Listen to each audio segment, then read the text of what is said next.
Hey everybody, I'm Jake Heavy Metal, and today we are going to be talking about odd and obvious movie titles again. And the first one, also, um, spoiler alert for anyone who hasn't seen these movies. Um, the first one is Grave Mistake, which this is one of my favorites as well. I really don't know what to tell you. In the beginning, I mean, it's kind of slow in the beginning, but there are little spats between, like little parts in between that are really cool. They got some colorful characters in it as well, and it's an apocalyptic type film as well, like a zombie type of film. But it's really cool. I have to say the zombies are a little bit low grade, but that the movie makes up for it with the characters. So I mean, it's a good movie. I strongly suggest it. It's also got this one guy, man. He's hilarious. I mean, in my perspective, he's hilarious. Um, I don't know if you remember him. He's the one. He sticks his head out the door and says, "If what's really going on out there is what's really going on out there, we're screwed." Then he looks outside and he's like, right up in the camera, "Yep, that's what's going on out there." So yeah, and then I got some other guys too.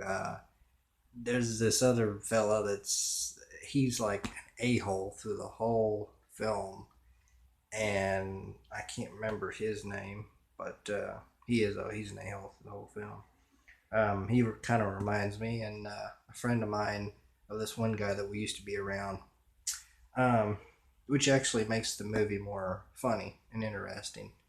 Uh, but oh yeah, and that was released in December 2nd, 2008.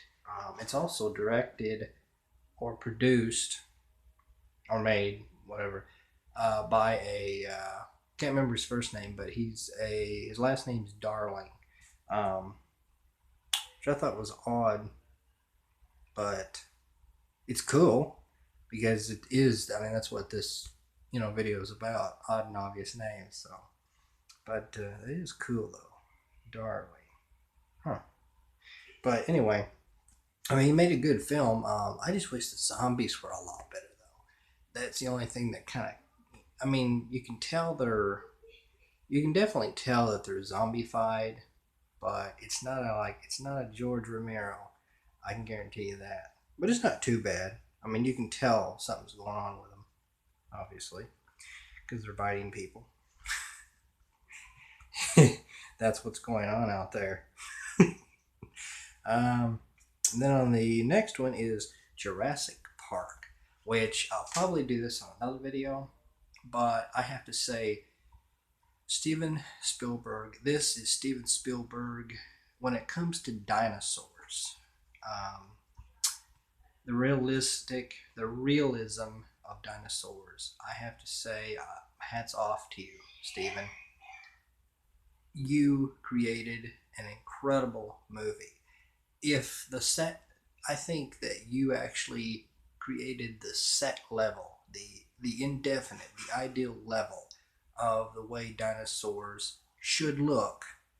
I mean, even if you didn't get to that point of where they looked, you come dang close, sir. You really do. I mean, they're to me, I think they look perfect. And each time that there's the movie, like the first movie, they look good. The second movie got better. The third movie got even better. Um, Maybe not really the story, I guess. I mean, I've been a fan of Jurassic Park ever since it first came out. But it just that level of detail, the way they move, the way they act, the way they sound, I don't see how anybody can do any better. I honestly can't. But yeah, Jurassic Park. Think about that. Jurassic Park. Now, a while back, I was trying to understand the name, the Jurassic name of it. And technically, in a Webster's dictionary, it's supposed to mean something like aggressive, something that's aggressive, or lethal or like just forward, something like that, or wild. I don't think I checked it a while ago, and it doesn't really say that. It's mostly about something in a prehistoric type area, which I can understand that too because that's pretty much what it is. So, but yeah, that's another one of those odd type names that I'm talking about. Jurassic Park, and when they put the park into it, it's obvious. It's it's a park full of Jurassic animals, obviously. But yeah, hats off to you, Steven Spielberg. Um, then we have the Cannonball Run. Oh yeah, Jurassic Park came out in June 11th, 1993. Um, the Cannonball Run. Now I don't understand that one at all. The Cannonball Run. I don't get it. As far as the name goes, I don't get it. The only thing that I could possibly understand about the name Cannibal, as in it's basically it stars Burt Reynolds, Dom DeLuise, um, and a bunch of other characters. I can't name them off. Mine's not working today. But yeah, it's a great movie. I love it. All these movies that I'm mentioning, I love them. I've watched them ever since I was a kid, so obviously I know a little bit about them. But yeah, I think Steve Martin. No, Steve. I don't think Steve Martin's in it. Wrong name. But anyway, um, it's a dang good movie. I highly suggest it. And it's got a really cool character called Him. I'm pretty sure all of you know that one. It's the one that Dom DeLuise actually created in the show. I don't technically know if he created it or if they just wrote it in as a character and he just played it, but it's one that he kind of did as like a separate ego to himself. But it was a really cool idea. No, the only thing I can think of as far as the name Cannibal Run is it's like the speed of the racing is like a cannonball, like boom, and then you see the cannonball flying out of the rocket or whatever the heck that the cannon, yeah, the cannon. You see the ball going flying out of the cannon. That's the only thing I can think of. They're expressing the word as if the car is the cannonball flying out. The ferocity of it. That's about the only thing I can think of. Poetically in a way. But yeah, Cannonball Run. I mean, everybody recognizes it as that kind of field of film. Like hey, it's Cannonball Run. So you have okay, oh that's the one with Burt Reynolds and Dom DeLuise, and it's the racing one, right? Kind of like American Graffiti. Everybody gets it. Oh, American Graffiti. You mean the one with Harrison Ford and the other people? Yeah, we know that one. So it's obviously recognized. Um, and the Cannonball Run came out in June 19th, 1981. Then we got Three's Company. Yeah, that's right. Co-starring John Ritter, Suzanne Summers, and Joyce DeWitt, which, obviously they had a good cast for a comedy. It also had Don Knotts as well, who played off of Andy Griffith's show, along with the little Ron Howard, which, if you remember, is, well, maybe I'm getting something twisted here. Ron Howard, Joyce. Well, it's the family. Ron Howard has a brother, and supposedly the woman who plays the lady on Jurassic World, Bryce Dallas Howard, that's his daughter.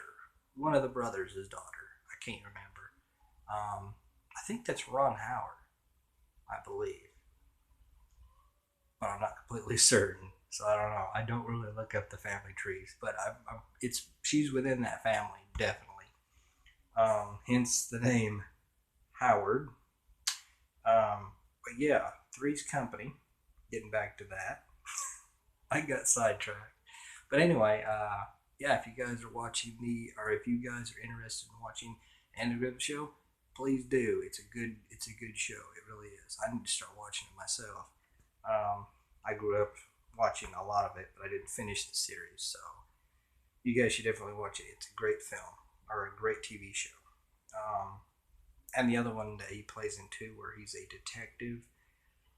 Actually, I think it's the Griffith Show or Andy or I don't know. But he played in another show too. It was a detective show, kind of like where he's private investigator or something, helping people with the law and stuff like that.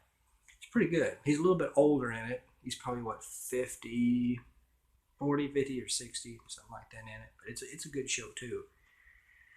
Then we come down. Oh yeah, I was gonna say Three's Company. Um, Three's Company. It's the company of three. So I guess I don't know if they just decide offhand to name that, or if they just, if they're like, if they like, well, you know what, it's just some easy thing to say, or there's a thing about like three, two, there's one, two, but three's a company, or something like that. I don't know. But yeah, that was a good show. Three's Company was. But that was a very obvious show. I mean, it doesn't really explain what's going on. It just, I guess you could say, there's three people doing a lot of crazy and down to earth things, and trying to get along with their lives that way. So it's obvious and then it's not obvious. It's one of those. Then we come down to the fog. Now this one's a little more obvious. I mean, in terms of what the story's about. The fog. Now I am talking. Well, technically, there's two of these. I don't know which one came out. Oh yeah, and Three's Company came out in 1976 with, of course, like I said again, John Ritter, Suzanne Summers, and Joyce DeWitt. Now the Fog came out in 1980, and it had Adrian Barbeau, something like that. Jamie Lee Curtis, Janet Leigh, and John Houseman.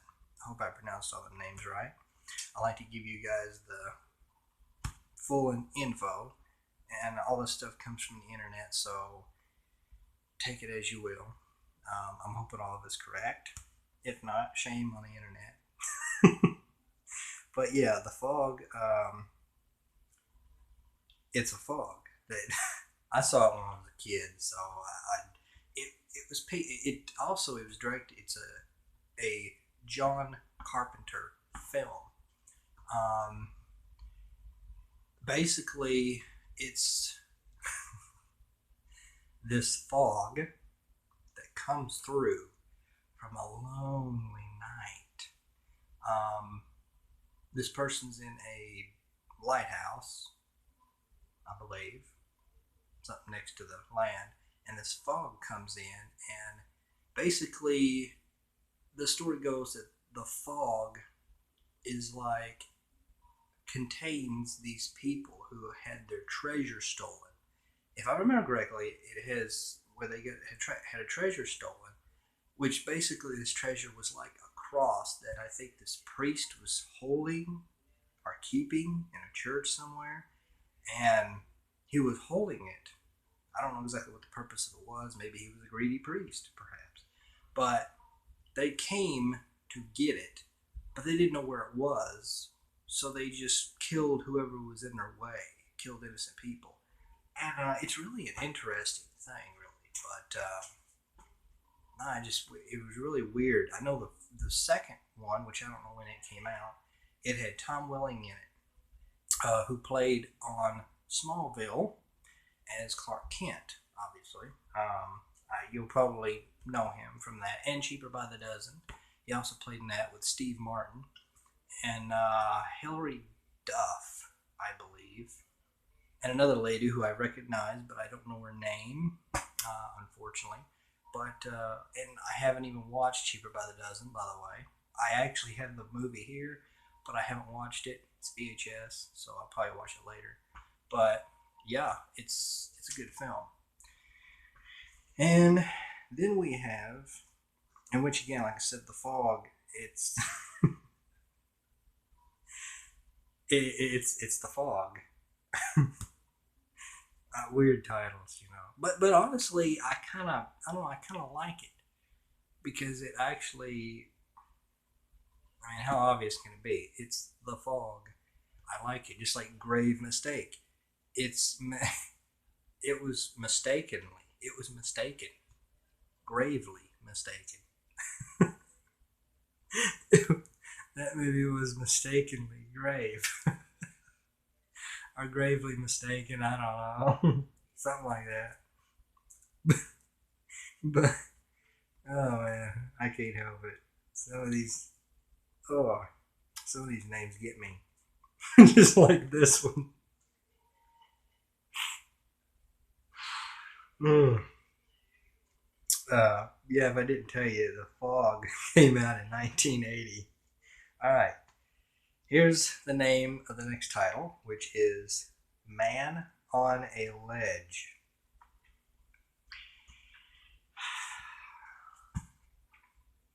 Man on a Ledge. Now, I'm pretty sure a lot of you have seen this. And I think basically the whole, I haven't seen it in a while, and it wasn't like a massive movie. I mean, it wasn't a bad movie. Um, wasn't my favorite, but it's, you know, I liked it. I thought it was kind of cool. It's just about these people who, this guy gets out on a ledge, and I think he's acting like he's going to commit suicide, but he's really trying to stall the police from supposedly a bank heist from like diamonds or something. These two people are trying to steal diamonds from this bank, if my memory serves me correctly. And he's got to sit out on a ledge, hence the name Man on a Ledge. And he's got to stall the police, which he actually talks to this police detective, I believe, and you know, kind of communicates with her, and hence the stalling part. And I don't really know if they get into like a relationship or anything, but I know that he stalled them on the ledge, uh, quite literally. And I think at the very end, like I said, spoiler alerts, guys. I think at the very end, they all come together, um, and the guy, um, the guy pops the question to the young woman, and supposedly he becomes their fiance. So it's a pretty cool movie. Highly recommend it. Man on a Ledge. What more can you say?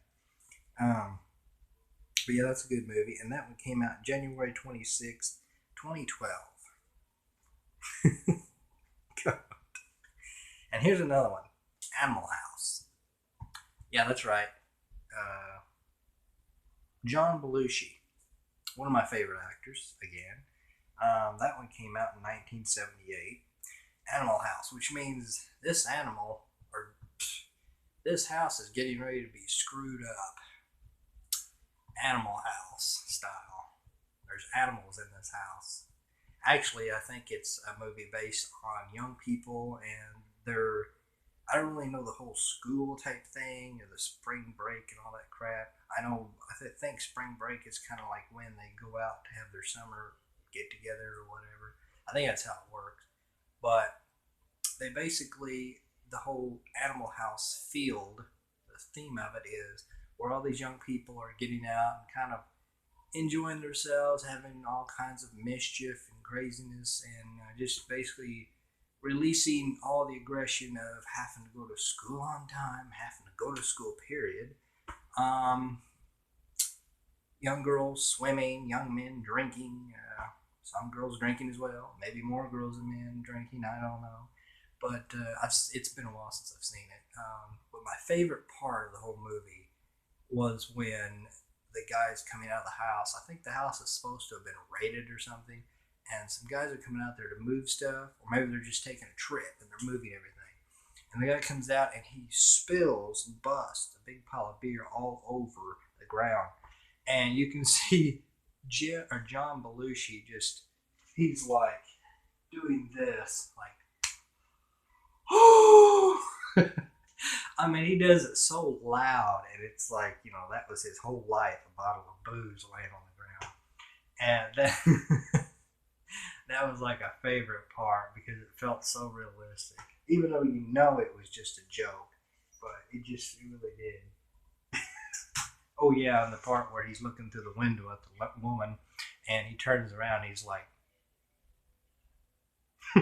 he gives that smile, like he knows the camera's like right there behind him.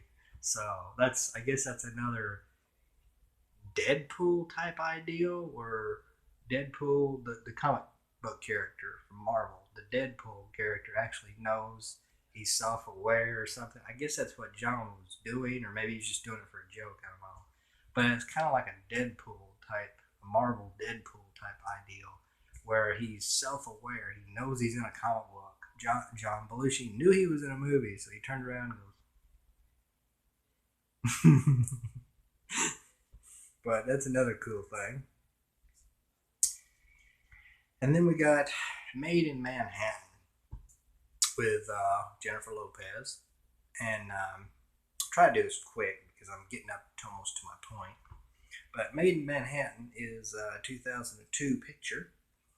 And it's made in Manhattan. Well, technically, I don't know if it's made Manhattan.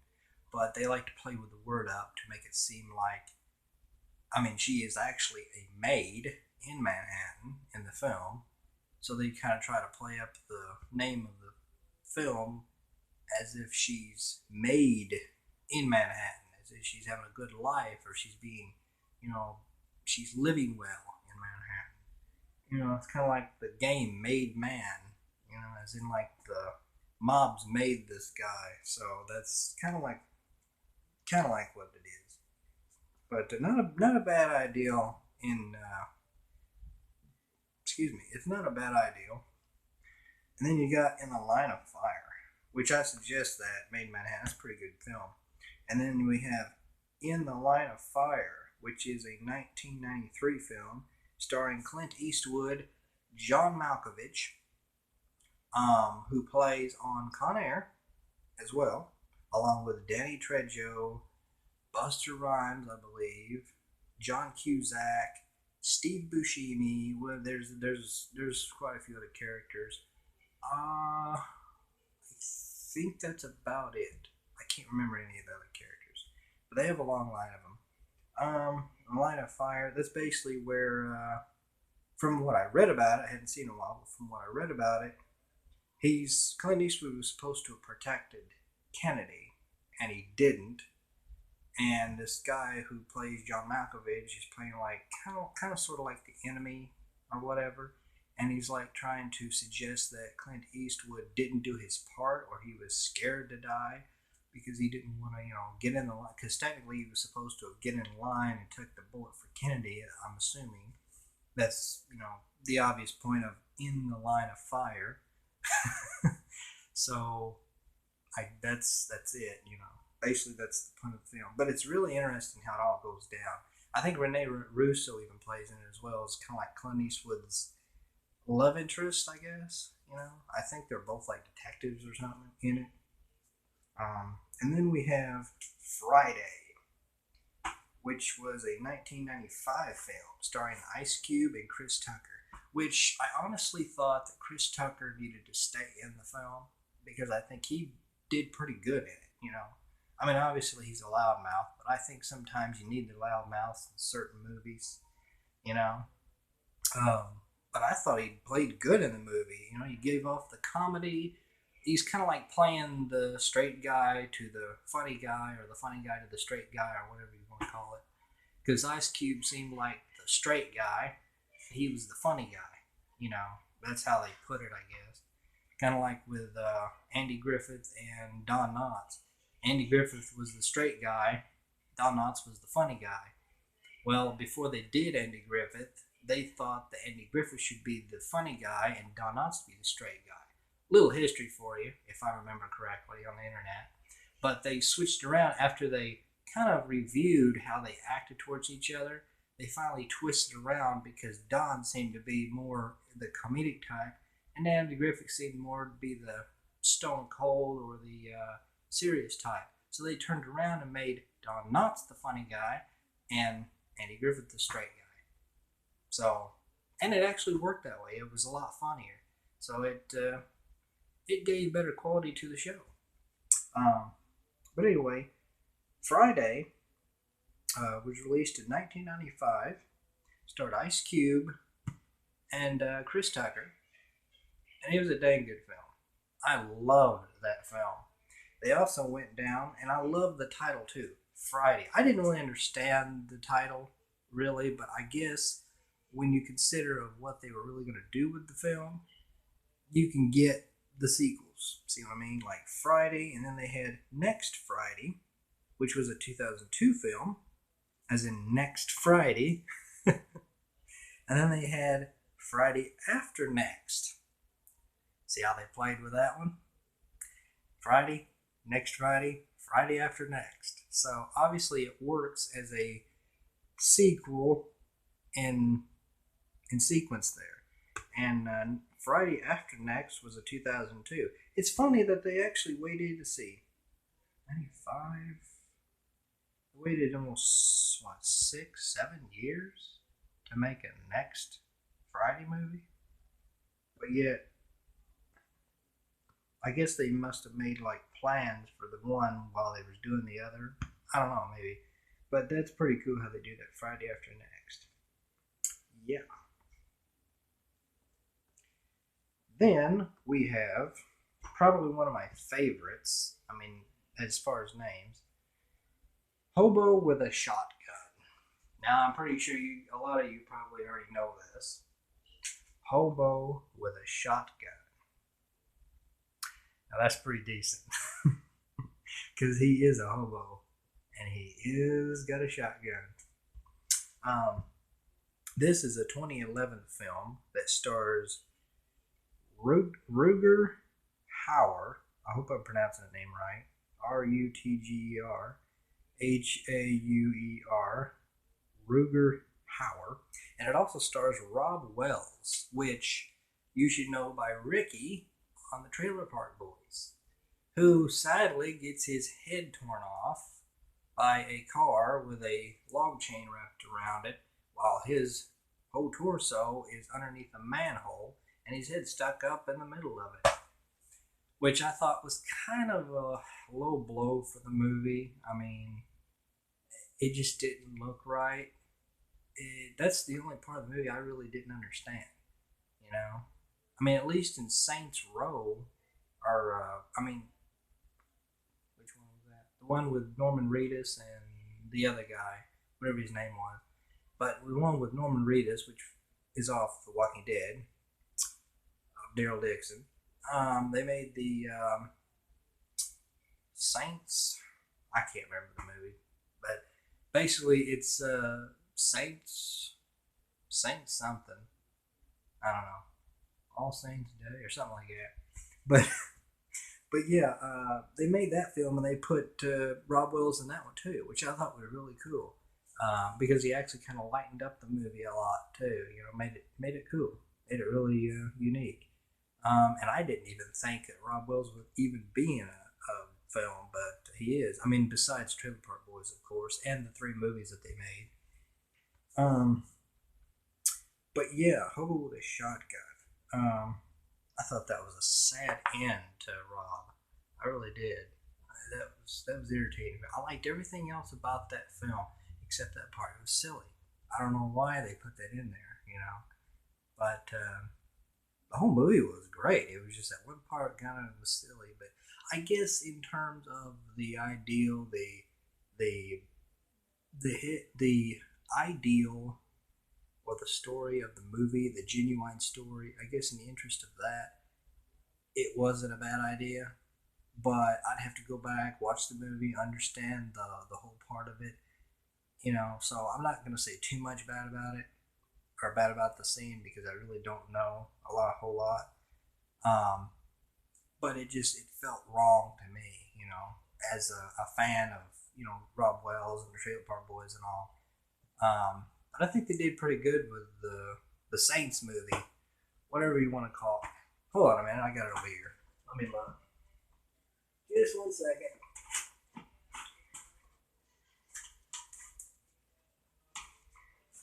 I'm getting there. It's the Boondock Saints 2, All Saints Day. Right there. That's the one I was talking about. It had Rob Wells, I believe. Is he even in the... Okay, we have... I like to put my glasses on for this one. But I'm trying to make this short. It has Sean Patrick Flannery, Norman Reedus, Clifton Collins Jr., Julie Benz with Peter Fonda. Really? He's in it? And Billy Connolly. Yeah. The sequel improves on everything that made the first film great. Huh. Yeah. It's a pretty decent film, too. Basically a bunch of Irishmen who have guns, who are killing bad people with guns, obviously. But yeah, I strongly suggest this film as well. It's a dang good one. The Boondock Saints 2, All Saints Day. Watch it. It's a good one. But anyway, bring this to close. I thank you so much for watching, and I appreciate all of. Also, by the way, we're very close to getting 10 subscribers. Very close. And I don't know if I ever really say this in my videos. I've been making a lot of funny videos lately, but I don't know if I say this a lot. But I really appreciate all the support that I've been getting back then and lately off of the videos, the likes, the views. I'm very impressed with it and proud. I probably don't say it often because I can't really remember to say everything, but I'm saying it now. I appreciate the support. I thank you, and I love you all. Like I said, if there's any type of suggestions that you want, if you want to know, I'm seeing that glare in my eyes. It's irritating me. If there is any type of movie that you want to hear more about, some of these movies I don't really go throughout the movie. I mean, I've watched them before, but I don't go throughout them to get the whole entirety because, sometimes I get bored of certain areas. But if you want to, tell me about a movie that you would like for me to review, and I will watch it from front to back, try to get a good gist of the film and the idea on the people who made it and the uniqueness of the film, and I'll review it here on YouTube and let you know what I think of it. And because I love movies and I love talking about them and sharing my ideals with other people. But anyway, again, I thank you for the support that you give me, and I appreciate you all watching this video. And before I go, try to make this short. I'm already like 33 minutes in, I think. But try to make this short. I am on Twitter, as in Jake Heavy Metal. I'm on Instagram, as in James Mitchell. Let's see. I'm on Facebook as well as James Mitchell. So go to those. I also have a page that is dedicated in respecting women, but I haven't got a lot of posts up right now. I've been dealing with this YouTube for a while, but I do have that. If you want to post anything that empowers women or respects them anyway, do so. It also is Jake Heavy Metal. It's the same wording as the channel, this here channel, Jake Heavy Metal. So go there. If you have any requests, let me know. Just remember, Twitter, Jake Heavy Metal, Instagram, James Mitchell, and Facebook, James Mitchell. And the web page, Jake Heavy Metal. And I thank you so much for watching. Have a good day.